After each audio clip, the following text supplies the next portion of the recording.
नवरात्री हा देवीचा उत्सव आहे। देवीचे रक्षक तसंच वेळ प्रसंगी संहारक स्वरूप देखील आहे।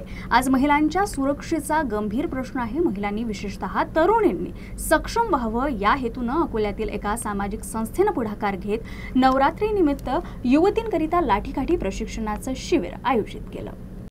बुलढाणा जिल्ह्यातील खामगाव शहर हे उत्सवाचं शहर म्हणून ओळखलं जातं। या खामगाव शहरात आता दांडियासोबतच लाठीकाठीचीही चर्चा रंगू लागली आहे।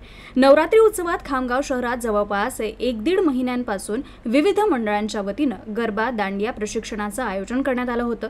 नवरात्रोत्सवाला सुरुवात होताच गरब्यालाही सुरुवात झाली।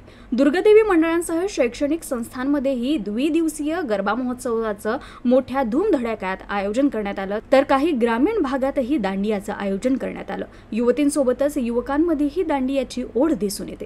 दरम्यान युवतींना स्वसंरक्षण करता यावं यासाठी खामगाव शहरातील सतीफैल भागातील श्रीकृष्ण नवरात्र उत्सव मंडळाच्या वतीनं नवसंकल्प फाउंडेशनच्या नेतृत्वात 10 दिवसांचं लाठीकाठी प्रशिक्षण आयोजित करण्यात आलं।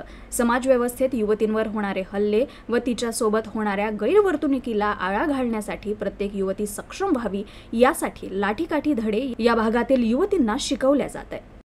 आम्ही श्री रेखा प्लॉटमध्ये श्री कृष्ण उत्सव मंडळ येथे आम्ही लाठीकाठी प्रशिक्षण सुरुवात केली आहे। 2 दिवस झाले लाठीकाठी प्रशिक्षण चालू झालेलं आहे। इथे खूप साऱ्या मुलींनी आम्हाला साथ दिली, म्हणून मुली आल्या खूप साऱ्या शिकायला वगैरे।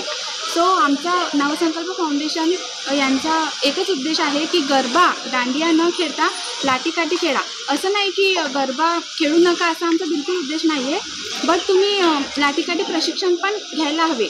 स्वतःचं मुलीचं संरक्षण करायसाठी लाठीकाठी यायलाच पाहिजे, एवढाच आमचा उद्देश आहे।